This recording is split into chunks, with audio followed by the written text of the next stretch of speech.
kita kalau konteksnya adalah komparasi dengan negara-negara lain di Asia Tenggara yang juga mengalami proses demokratisasi sebagaimana di Indonesia dengan waktu yang berbeda dan dengan arah yang mungkin berbeda ya. Kalau kita misalnya belajar dari kasus-kasus di Malaysia dan Thailand yang masih mempertahankan sistem monarki, tapi pada saat yang sama juga mengklaim bahwa negaranya dirani dengan cara demokratis. Kita bisa lihat di dalam konteks pemilihan eksekutif, misalnya Perdana Menteri. Filipina boleh mengklaim diri sebagai salah satu negara yang paling awal menyatakan diri sebagai negara demokrasi. Singapura ya demokrasi dengan caranya sendiri. Indonesia kita tahu ada berbagai macam proses selama perjalanan kita berbangsa dan bernegara, bagaimana demokrasi berjalan selama ini. Dan kalau belajar dari kasus-kasus di negara Asia Tenggara yang lain, saya yakin ada banyak hal ya yang bisa kita pelajari. Saya tentu bukan ahli politik ya, jadi ini perspektifnya agak awam ya, walaupun saya sangat berminat pada hal-hal yang terkait dengan Asian Studies atau Southeast Asian Studies. Tapi jelas berbagai hal bisa kita bicarakan di dalam forum ini ya, mulai dari ancaman terhadap demokrasi, baik yang muncul dari dalam negeri seperti polarisasi politik. Kita bicarakan erat sekali tarik-menarik kelompok politik di Indonesia saat ini, paling tidak 2-3 bulan terakhir ini. Gejala populisme dia juga menarik perhatian kita cukup banyak.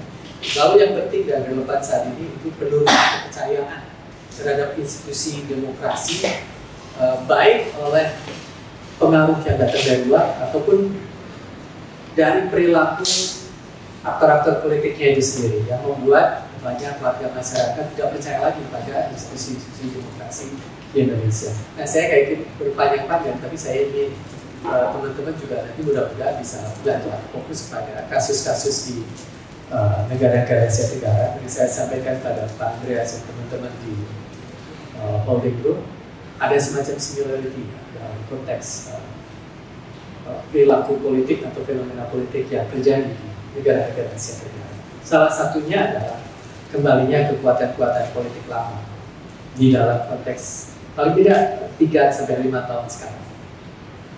Kayaknya dimulai dari Malaysia ya, Pak Mahathir masuk lagi di pemerintahan tahun 18, lalu Pak Anwar Ibrahim masuk, lalu ada beberapa gejolak politik yang ada di sana. Nah, ini Pak Mahathirnya sendiri yang merepresentasikan kekuatan lama yang muncul. Tetapi di kasus-kasus negara lain itu direpresentasikan oleh keturunannya, anaknya atau menantunya boleh. Kita mulai dari misalnya di Filipina, Bongbong. Marcos adalah satu presiden yang fenomenal, genius sebagai lawyer, genius, lulusan universitas yang bagus di Amerika, sangat kuat, martial arts-nya sangat kuat, tapi juga punya catatan yang warga Filipina ditandai sebagai dalam tanda kutip negatif. Bertahun-tahun post Marcos demokrasi itu tumbuh berbagai catatan hitam pada Marcos. Kurang lebih hampir serupa dengan Indonesia, post reformasi Indonesia, catatan yang kalau nggak hitam pekat yang abu-abu terhadap Soeharto. Tapi setelah beberapa tahun kemudian anaknya menjadi presiden. Ya. Di Thailand juga baru saja putrinya Thaksin naik menjadi perdana menteri. Nah, apa kekhawatiran atau mungkin bukan kekhawatiran, sedikit lebih netral. Apa kira-kira yang akan terjadi ketika kekuatan-kekuatan lama yang masuk? Nah, ini mari kita belajar sama-sama dengan belajar dari kasus-kasus di negara-negara Asia Tenggara sebelum kita nanti tiba-tiba kaget loh kok kita jadi begini. Salah satu atau beberapa hal yang kemudian mengemuka, misalnya mulai dari kekhawatiran munculnya kembali kekuatan militer. Ya, kita tahu di Thailand biasanya kudetanya kita militer. Di Filipina sebelum Bongbong Pak Duterte itu kalau bukan militer, gaya para militer itu muncul dan menguasai politik nasional di Filipina. Ya.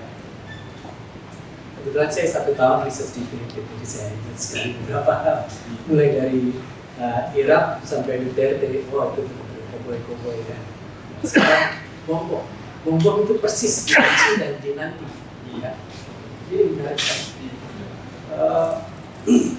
Saya nggak tahu persis putrinya Taksim, tapi jelas ada persoalan kembalinya kekuatan-kekuatan politik lama itu juga diduga. Yang pertama tadi kemungkinan militer, kedua kemungkinan yang terkait dengan hak asasi manusia, barangkali dengan hal-hal yang terkait dengan ekonomi, kebijakan ekonomi, karena banyak sekali kekuatan-kekuatan lama di politik itu collide dengan kekuatan ekonomi.